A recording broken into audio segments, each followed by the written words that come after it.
तर ऑपरेशन सिंदूर बद्दल भारताची भूमिका मांडणाऱ्या शिष्टमंडळात एक नाव असं आहे ज्या नावावरनं वाद सुरू झाले.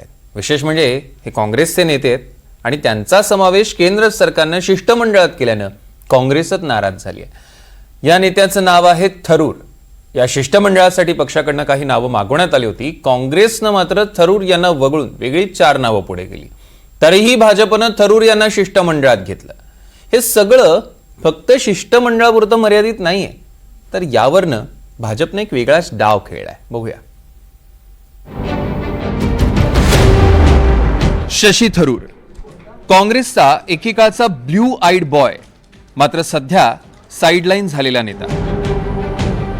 पंतप्रधान मोदींच्या एक मिशन एक संदेश एक भारत मध्ये शशी थरूर यांची निवड करण्यात आली आणि काँग्रेसला धक्का बसला. काँग्रेसला धक्का बसण्याचं कारण म्हणजे काँग्रेसनं थरूर यांचं नाव पुढे केलंच नव्हतं. ऑपरेशन सिंदूर बाबत सर्वपक्षीय शिष्टमंडळ 33 देशांमध्ये पाठवण्यासाठी केंद्र सरकारनं प्रत्येक पक्षाकडे त्यांची नावं मागितली होती. काँग्रेसनं आनंद शर्मा, गौरव गोगोई, सय्यद नसीर हुसेन आणि अमरिंदर सिंग राजा वारिंग यांची नावं दिली होती. या 4 नावांपैकी भाजपच्या केंद्रीय नेतृत्वानं फक्त आनंद शर्मांचा शिष्टमंडळात समावेश केला आणि काँग्रेसचे खासदार शशी थरूर यांचं नाव काँग्रेसनं दिलेलं नसतानाही त्यांना शिष्टमंडळात घेतलं आणि काँग्रेसला धक्का दिला. शशी थरूर यांच्यावर 5 महत्त्वाच्या देशांमध्ये जाऊन भारताची भूमिका मांडण्याची जबाबदारी सोपवण्यात आली. शशी थरूर यांचा शिष्टमंडळात समावेश झाल्यानंतर थरूर यांनी समाधान व्यक्त केलंय. थरूर म्हणाले, जेव्हा राष्ट्रीय हिताचा प्रश्न येईल तेव्हा मी कधीही मागे हटणार नाही. I don't honestly see the need for much of this controversy, but on one issue, we are all Indians, and at this time, at the time of conflict, I spoke as an Indian, and I never pretended to speak for anyone else. I'm not a spokesman of the party, I'm not a spokesman of the government. केंद्र सरकारनं थरूर यांचा शिष्टमंडळात समावेश केल्यानंतर काँग्रेसचा मात्र तिळपापड झाला. पक्षानं दिलेल्या 4 पैकी फक्त एकाच नावाचा सर्वपक्षीय शिष्टमंडळात समावेश करण्यात आला.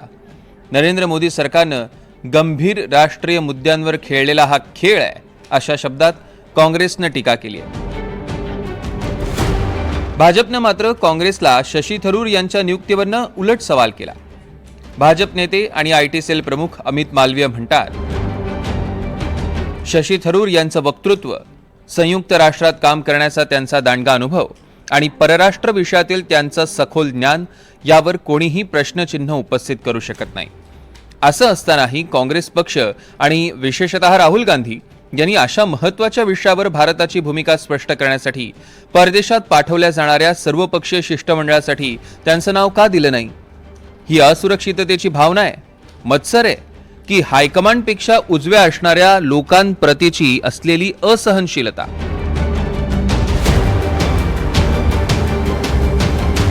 एक सर्वदलीय डेलीगेशन अलग अलग हिस्सों में भेजा जा रहा है, तो इसका स्वागत करने के बदले कांग्रेस पार्टी फिर से इस पर ओछी, पेटी और पेटुलेंट सियासत कर रही है.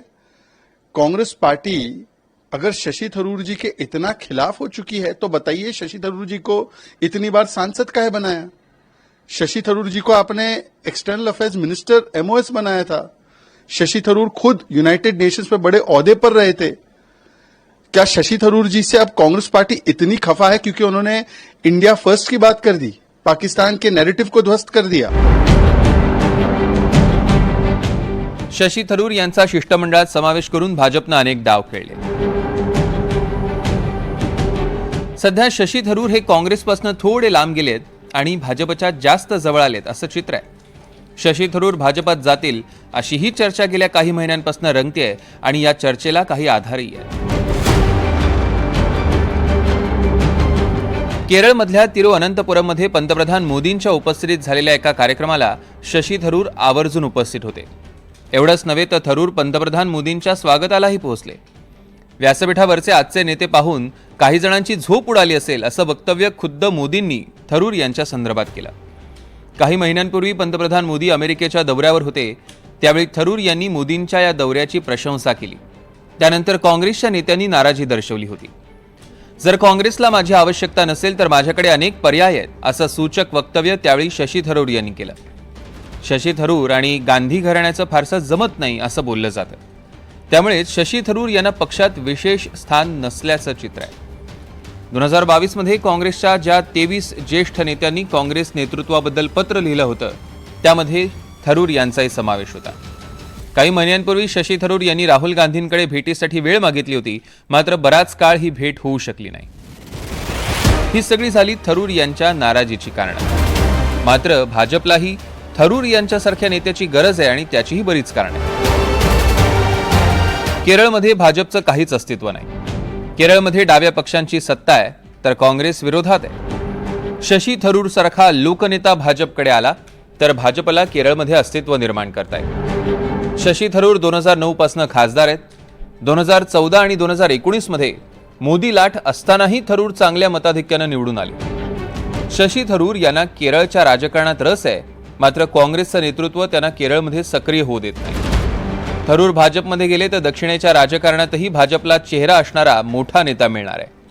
थरूर यांनी भाजपमध्ये प्रवेश केलाच तर काँग्रेसवर भाजप करत असलेल्या घराणेशाहीच्या आरोपाला आणखी जोर येईल. शशी थरूर यांनी संयुक्त राष्ट्रात काम केलंय. संयुक्त राष्ट्रांच्या अध्यक्षपदाची निवडणूकही त्यांनी लढवली आहे.